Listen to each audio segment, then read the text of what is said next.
I have spent serious time in both countries, and I am going to tell you something that will probably start a fight in the comments. Malaysia and Indonesia are not rivals. They are completely different experiences, built for completely different kinds of people. And by the end of this video, you will know exactly which one you are. Malaysia, 33 million people. Compact, efficient, surprisingly polished. Indonesia, 280 million people. Over 17,000 islands. The fourth most populous country on Earth. They share a language root. Bahasa Malaysia and Bahasa Indonesia are close enough that someone from Kuala Lumpur and someone from Surabaya can mostly follow each other's conversation. But that is where the similarities end. Everything else, the feel, the pace, the energy, what it costs you, what it gives you, is different. We are breaking this down across 4 areas: travel and lifestyle, food and culture, economy and opportunity, and the final verdict: which one is actually right for you? Let's go. Travel and lifestyle. Picture this. You land at Kuala Lumpur International Airport.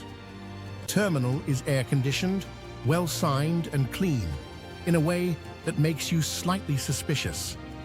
There is a fast train that drops you in the city center in under an hour. You check in, you step outside, and Kuala Lumpur greets you like a city that has done this before. Relaxed, organized, ready for you. Now picture Jakarta. You step outside that airport, and the city does not wait for you to adjust. The heat hits you. The sound hits you. The traffic moves like it has its own logic that nobody explained to you. And within 10 minutes, you are already leaning forward, already engaged, already paying attention in a way that most cities never demand. That contrast tells you almost everything. Malaysia is built for ease. The LRT and MRT systems in Kuala Lumpur are genuinely good. A ride across the city costs less than 50 cents. A hawker meal runs you $1 to $3. English is spoken almost everywhere. The infrastructure works, and it works quietly without making a big deal of itself. Indonesia is built for depth. Getting around requires more effort. Gojek, the ride-hailing super app, is essential in Jakarta and Bali. The roads in smaller cities will test your patience. But the reward for that extra effort is an experience that feels earned. For pure tourism variety, Indonesia wins on sheer scale. Bali has built an entire global identity. Rice terraces, Hindu temples, surf beaches, yoga retreats that attract people from 60 countries. And Bali is just one island. Lombok, Komodo, Raja Ampat, Flores, Sulawesi. These are destinations that feel like different planets, each one. Malaysia counters with Penang.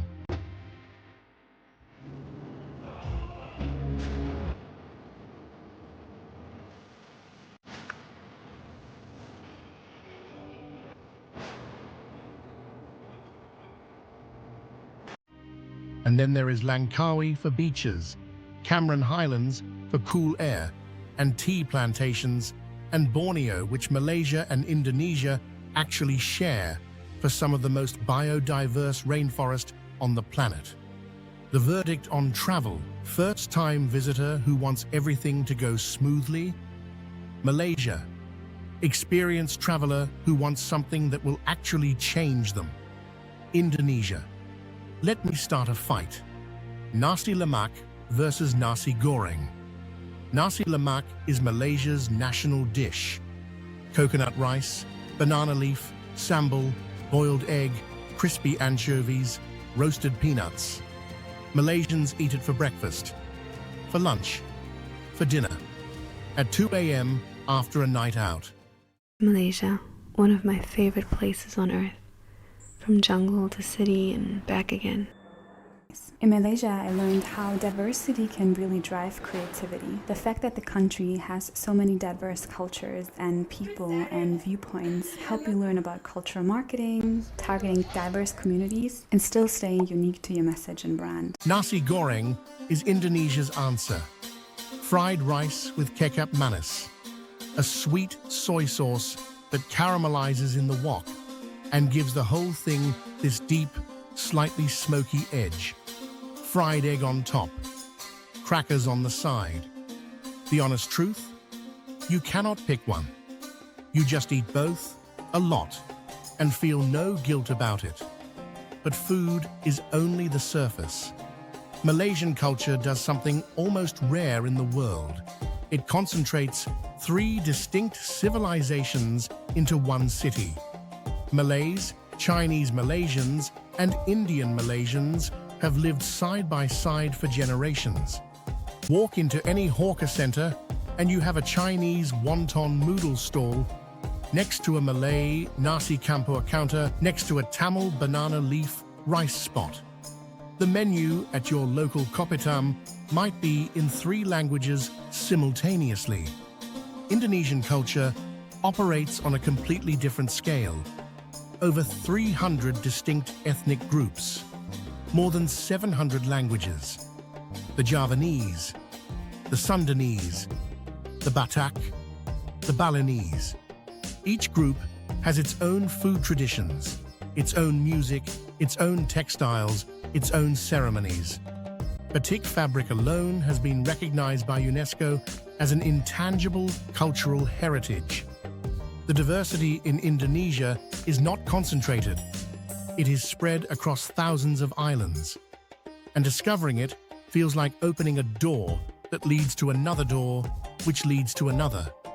Every island is a different country, in everything but name. Religion shapes daily life in both places.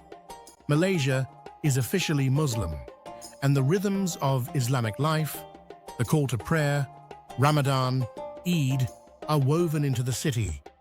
But Malaysia is also constitutionally pluralistic.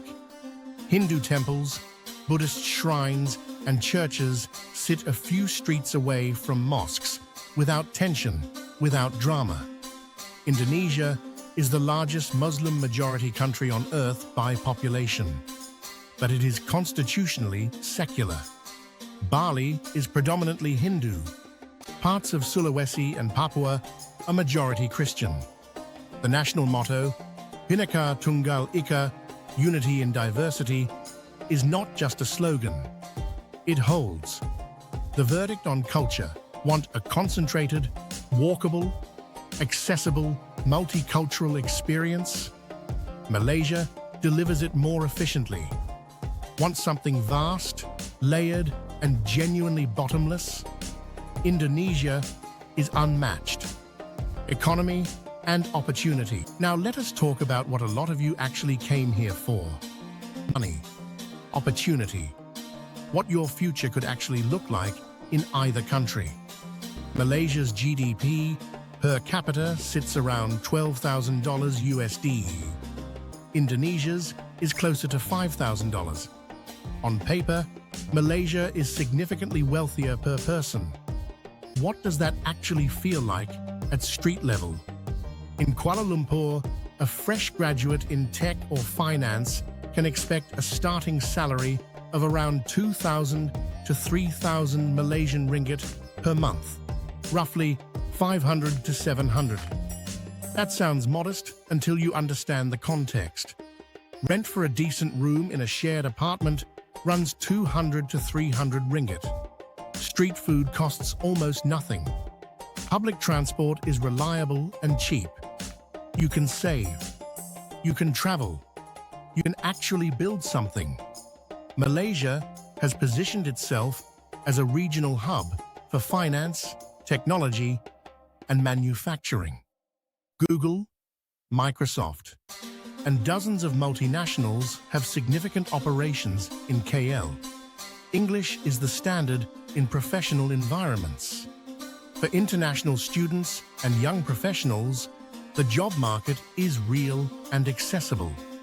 Indonesia's story is different, and in some ways, more exciting. This is the country that built Gojek, a motorbike taxi app that became one of Southeast Asia's biggest super apps and eventually merged into the Goto group. Tokopedia, Traveloka, Bukalapak, all Indonesian startups that became billion-dollar companies within a single generation. If you are entrepreneurial, if you want to build something from nothing, Indonesia is a market with genuine scale. 280 million potential customers is not a number you can manufacture elsewhere in the region. For students specifically, both countries actively recruit internationally. Malaysia is particularly popular for African and Middle Eastern students because of affordable fees, English medium instruction, and the Muslim majority environment. Indonesia is cheaper to study in, but most university courses run in Bahasa Indonesia. That language barrier is real and worth factoring in. The verdict on economy: want stability, infrastructure, and a clear career path? Malaysia is the safer bet. Want to be part of something faster, bigger, and less predictable? The kind of environment where someone your age is actually building companies. Indonesia is where that energy lives right now. Short trip, 1 or 2 weeks, first time in Southeast Asia? Start with Malaysia. KL as your base gives you incredible food, easy transport, safe streets, and day trips to Batu Caves, Penang, or the Highlands. You can do it on a budget and leave feeling like you actually experienced something real.